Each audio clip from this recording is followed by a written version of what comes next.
Hello दोस्तों, welcome to sleepy classes. दोस्तों आज हम साइंस एंड टेक से एक टॉपिक करेंगे, वो है प्रिकॉशनरी डोज को लेके। टाइटल है दोस्तों, should you take the precautionary dose for कोविड-19। अब यहाँ पे इसको स्टार्ट करने से पहले दोस्तों एक इंपॉर्टेंट इन्फॉर्मेशन है।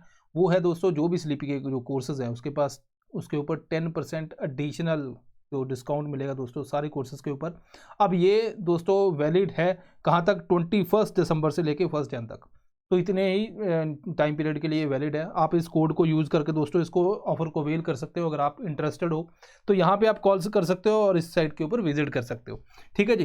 तो चलिए अब यहाँ पे इसको स्टार्ट करने से पहले दोस्तों मैं चाहता हूँ कि यहाँ पे आपको कुछ इन्फॉर्मेशन दे दूँ वैक्सीन के बारे में। वैक्सीन के बारे में इन्फॉर्मेशन भी इंपॉर्टेंट है। तो यहाँ पे अगर हम बात करें दोस्तों, अलग अलग टाइप की हैं कंसेप्ट यहाँ पे समझते हैं पहले थोड़ा सा। हाँ, ये नहीं है कि आपको बहुत ज़्यादा हम डिटेल में यहाँ पे डिस्कस करेंगे, थोड़ा सा आइडिया देंगे। और आने वाली लेक्चर के अंदर जब हमारा जो 50 टॉपिक्स होंगे जो प्री के लिए इंपॉर्टेंट टॉपिक है, उसके अंदर डेफिनेटली ये डिटेल में आएगा। यहाँ पे इतना समझो कि कोरोना वायरस की बात करते हैं, जब कोरोना वायरस सीधा हमारी बॉडी के अंदर जा रहा है तो ये क्या है, एंटीजन। हमारी बॉडी एंटीबॉडी इसके रिस्पॉन्स में जनरेट करती है। कोरोना वायरस जो है फुली बॉडी के अंदर जाके एक्टिव होता है, बॉडी की मशीनरी यूज़ करता है और ये बहुत ज़्यादा अग्रेसिव होता है। तो हमारी बॉडी के अंदर में भी उतनी एंटीबॉडीज़ ना जनरेट हो, मतलब इसकी स्ट्रेंथ ज़्यादा है। आप ये देखो 100% स्ट्रेंथ है इसकी। अब मैं क्या करता हूँ कि मैं ऐसी ही एंटीबॉडी, क्योंकि पहली बार आया तो हमें कुछ पता ही नहीं, तो मैं चाहता हूँ कि ऐसे ही हमारी बॉडी के अंदर एंटीबॉडीज़ कुछ मौजूद हो जो इसको देख के पहचान ले कि ये वही है ना। तो उसके लिए हम क्या करते हैं, वैक्सीन देते हैं। वैक्सीन के अंदर क्या करते हैं, हम बेसिकली एंटीजन प्रोवाइड करते हैं। जैसे मान लो एक इनएक्टिवेटेड की बात कर लेते हैं पहले, अब इसी की बात करते हैं। अब ये था 100% एक्टिव, ठीक है। मैं चाहता हूँ कि इसको थोड़ा सा वीक कर दूँ, क्योंकि ये वाला सीधा बॉडी के अंदर गया फिर तो वो कोविड हो सकता है ना। तो हमें थोड़ा सा वीक चाहिए ताकि हमारी बॉडी उसको सर्वाइव कर पाए और थोड़ी बहुत एंटीबॉडी जनरेट कर पाए। तो मैंने वीक कर दिया, लाइव एटीन्यूटेड वैक्सीन बोलते हैं इसको, वीक कर दिया, बॉडी के अंदर भेज दिया। बॉडी फिर अब ये तो मान लीजिए इसकी स्ट्रेंथ 80% है, तो अब ये थोड़ा सा बॉडी जो है इसके अगेंस्ट थोड़ा सा काम कर पाएगी और एंटीबॉडी जनरेट कर पाएगी। अब थोड़ी बहुत स्ट्रेंथ आ गई बॉडी के अंदर, हमने दे दी इसे। अब ये आएगा तो बॉडी इसको टैकल कर सकती है, क्योंकि पहले उसको 0 से 100 तक लड़ना था। अब मान लीजिए मैं चाहता हूँ, लेकिन इसके अंदर दिक्कत है। अब इसके अंदर क्योंकि ये थोड़ा बहुत फिर भी एक्टिव है, कुछ लोग होंगे जो पहले ऑलरेडी किसी को डायबिटीज़ है, हार्ट डिजीज़ है, कुछ ऐसा, तो उनकी बॉडी के अंदर ये भी कुछ ना कुछ उनको इम्पैक्ट कर देगा। तो ऐसे लोगों के लिए और भी थोड़ा वीक चाहता हूँ मैं, तो मैं इसको इनएक्टिवेट कर देता हूँ। ठीक है, इनएक्टिवेट करके बॉडी के अंदर इंसर्ट कर देता हूँ। इनएक्टिवेटेड वैक्सीन बोलते हैं इसको, जैसे अपनी कोवैक्सीन। तो ये बॉडी के अंदर जाकर इतनी ज़्यादा एंटीबॉडीज़ नहीं बनाएगी, ठीक है, लेकिन साइड इफेक्ट भी इसके बहुत कम होंगे, क्योंकि ये भाई है ही, है ना, उसी का डेड से ही है। तो बॉडी इसके खिलाफ एंटीबॉडी बना लेगी, लेकिन इतनी ज़्यादा नहीं बनेगी। तो ये दोस्तों 3 टाइप की ये वैक्सीन, 2 टाइप की वैक्सीन होगी। अब और भी वैक्सीन है, जैसे मान लीजिए हमें इतना पता है कि डीएनए, आरएनए और प्रोटीन। अगर आप कोरोना वायरस देखोगे तो उसकी जो स्पाइक प्रोटीन है, बॉडी इसको रिकॉग्नाइज करती है। ये क्या बॉडी के लिए, एंटीजन, बॉडी इसके रिस्पॉन्स में एंटीबॉडी जनरेट करेगी। मैं ये जब बात कर रहा हूँ कि लाइव एटीन्यूटेड, इनएक्टिवेट, अब इस केस में मुझे वायरस से लैब के अंदर खेलना पड़ता है, लेकिन उस केस में हो सकता है किसी को डिजीज़ हो जाए, तो भाई डर तो है। तो हम क्या करते हैं, उसकी जो कोटिंग है, जो प्रोटीन है जिसको body as a antigen recognise करती है, उसकी कोडिंग निकाल लेते हैं, उसका आरएनए सीक्वेंस निकाल लेते हैं। अब ये सीक्वेंस मैं इंसर्ट करूंगा बॉडी के अंदर। बॉडी के अंदर हमारे क्या गया, आरएनए। हमें पता है आरएनए जो सीक्वेंस है ये किसका है, स्पाइक प्रोटीन का।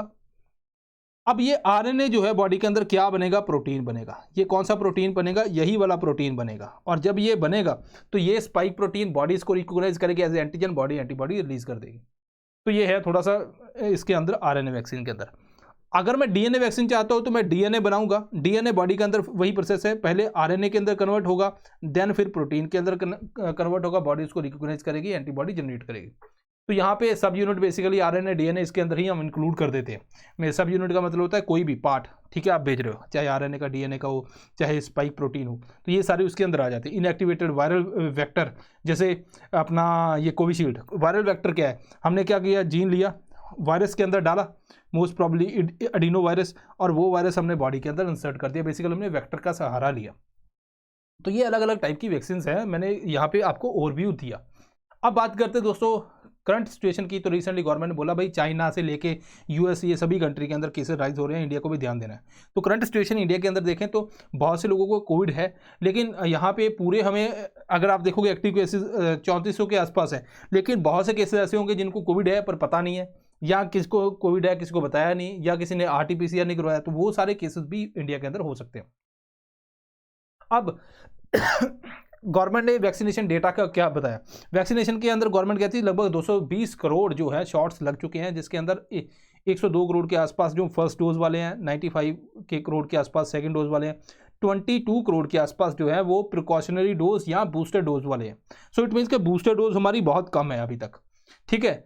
अब यहाँ पे इनएडुकेट है, इसको हमने बढ़ाना है। प्रिकॉशनरी डोज या इसको बूस्टर डोज भी बोलते हैं। ये बेसिकली क्या है कि हम पहले कहते थे कि भाई हमने 2 वैक्सीन लगवा ली, 2 शॉट लगवा ले, अब वो मेरी बॉडी के अंदर इम्यूनिटी कितना टाइम तक रहेगी। तो अब ये कहते हैं कि भाई इतना ज़्यादा टाइम रहती नहीं है, शॉर्ट है इम्यूनिटी इसकी, तो आपको एक बूस्टर डोज लगवा लेना चाहिए अगर जब अभी, क्योंकि फिर केसेस राइज का सीन हो सकता है। तो ये थर्ड डोज है, तो इट मीन्स कि पहले 2 लगी होनी चाहिए, उसके बाद ही ये लगेगी, ठीक है। अब यहाँ पे अगर हम बात करें तो पहले गवर्नमेंट ने जनवरी के अंदर ये स्टार्ट किया कि कुछ ऑफिशियल जैसे हेल्थ वर्कर्स हैं, फ्रंटलाइन वर्कर्स हैं, या कुछ 60 साल से ऊपर, उनको बोला कि आप पहले लगवाओ क्योंकि इनको ज़्यादा चांसेस हैं कोविड होने की। उसके बाद 10 अप्रैल से गवर्नमेंट ने बोला 18 साल से जो भी ऊपर है वो इसको लगवा सकता है। क्या आपको लेनी चाहिए? गवर्नमेंट तो बोल रही है, गवर्नमेंट सेंट्रल गवर्नमेंट एम्प्लॉइज़ के लिए कोविड वैक्सीनेशन अमृत महोत्सव भी निकाला था, तो गवर्नमेंट तो बोल रही है कि लगवा लो। तो यहाँ पे प्रोसेस क्या है, वही प्रोसेस है पहले थी, अपने कोविन पोर्टल के ऊपर जाना है, वहाँ पे अपने रजिस्टर करवाना है। अब यहाँ पे पहले 2 डोज लगी होनी चाहिए और उसके बाद जो गैप है वो 6 मंथ होना चाहिए, तब जाके आपको थर्ड डोज लगेगी, ठीक है। लेकिन अब कुछ लोग फॉरेन जाते हैं तो कंट्री के अंदर जाना है, वहाँ पे उन्होंने बोला कि बूस्टर डोज लगी होनी चाहिए, तो वहाँ पे ये गैप डिक्रीज हो गए 3 मंथ हो जाता है, तो वहाँ पे आप वहाँ पे भी लगवा सकते हो। गवर्नमेंट हॉस्पिटल के अंदर, प्राइवेट सेंटर सभी के अंदर यहाँ पे लगती है। क्या चौथी जो वैक्सीन भी लेनी है? अरे नहीं, है ना, मतलब पहले दूसरी तीसरी 4th डोज ऐसा नहीं है अभी गवर्नमेंट के अंदर, इंडिया के अंदर ऐसा प्रोसेस नहीं है। तो यहाँ पे ना इन्होंने अलाउ किया कि आपने 4th डोज लेनी है, तो ऐसा नहीं है कि यूपीएससी की अटैम्प्ट होगी कि 6 डोज तक जाएंगी, नहीं। तो ये आपको ध्यान देना है, कोई थर्ड डोज है जो उन्होंने बोला है कि बूस्टर डोज लगवा लो, तो अगर आप चाहवान है तो आप लगवा भी सकते हो। तो अगर आपको लगता है कि कोई घर के अंदर कोई जिसको ज़्यादा रिस्क फैक्टर है वो लगवाना चाहते हैं तो आप लगवा सकते हो, ठीक है दोस्तों। सो दिस इज़ ऑल, यहाँ पे हमने इसको दोबारा कवर कर लिया है ऑलरेडी। तो आई होप कि आपको कुछ इसके अंदर समझ आया होगा। लेकिन हाँ, ये मैं आपको कहता हूँ कि जो वैक्सीन है उसका प्रोसेस है उसको हम डेफिनेटली लास्ट ईयर की तरह एक बार फिर डिटेल में पढ़ेंगे, और उस टाइम के ऊपर आपको वो भूलना नहीं है, एग्जाम के लिए इंपॉर्टेंट है। तो मिलते हैं next time, thank you very much.